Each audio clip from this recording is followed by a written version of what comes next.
I'm going to show you some accessibility features available on the iPad. If you touch those settings under General, about 5 spaces down, you see the setting called Accessibility.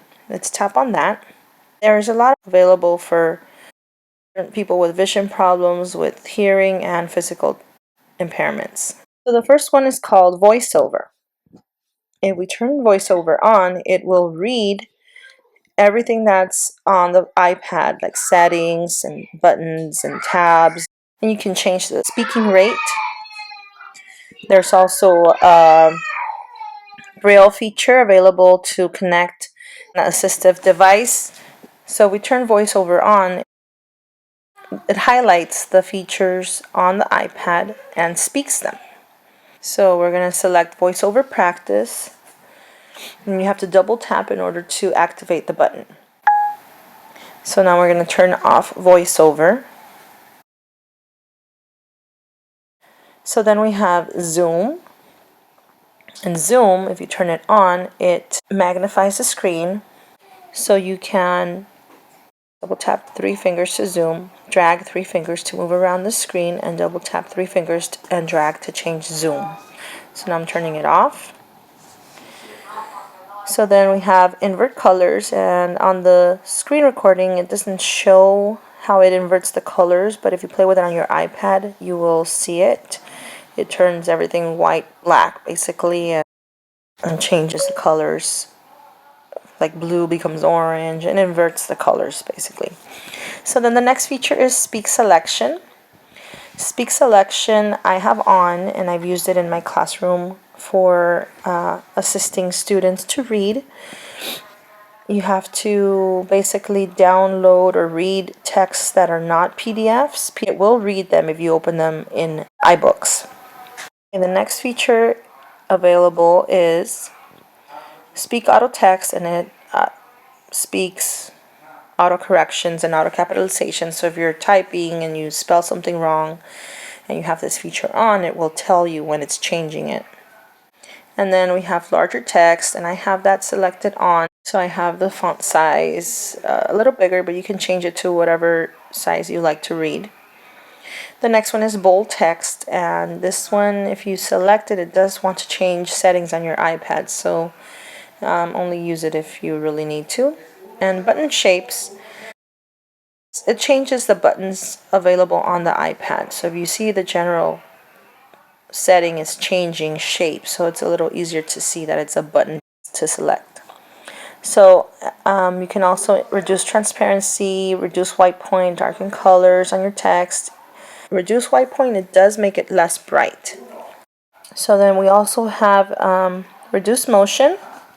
Reduce motion, you can reduce the motion of the iPad. So if you have this on, you can see that when I close the app, it doesn't move so much. It just kind of changes windows. If I have it off, you will see how it moves and everything seems like it's moving. Open it up, it moves again. For some people that have vision problems, this might make it worse for them, so that's why you would reduce the motion. And then the next one is on and off labels. If you see, the off buttons are white and they have a little circle next to them. The green buttons are on and they have a little line next to them. If I turn it off, they disappear. If I turn it back on, then you will see the lines or circles again. The next feature is for hearing impaired people. There's subtitles available.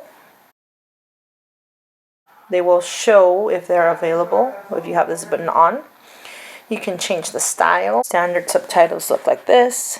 You can change it to classic or large text. You can create your own by selecting your own preferred font. I'm going back now to the accessibility page. And then the next one is mono audio. Mono audio is if people have only hearing or good hearing in one ear, then you can choose to have the sound just come out to that one channel on their hearing device. The next one here is guided access, and this one you can use it for helping those that have limited fine motor skills. You have to set a passcode in order to activate it, or so that mostly so they can't get out of the app. I believe you could probably leave it without the passcode, but if we select an app and triple click on it, you can turn off the touching feature of the whole app by touching this button here on the bottom that says touch. And if you have it on, then they can touch all over it. So we'll leave it on because they do need to touch some parts of the app. You can change the hardware button options. So if they're off like they are right now, then they cannot change the volume. They cannot turn on or off the iPad either. So if you want only to turn off part of the iPad, then you circle the part that you don't want them to access, like the games in this app, and it will gray out the games button. And then you have to press resume or start to start guided access. So now you can see they can touch anywhere on the app except for the part that is gray. So if you go try to touch on that space, you won't be able to, but you will be able to access everything else. So if you go to the home page, try to touch the games, it won't activate the games.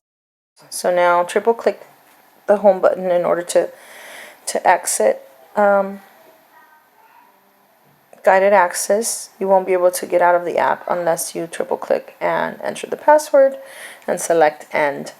So now we're going to go to the other features. Switch control is for people that have assistive devices.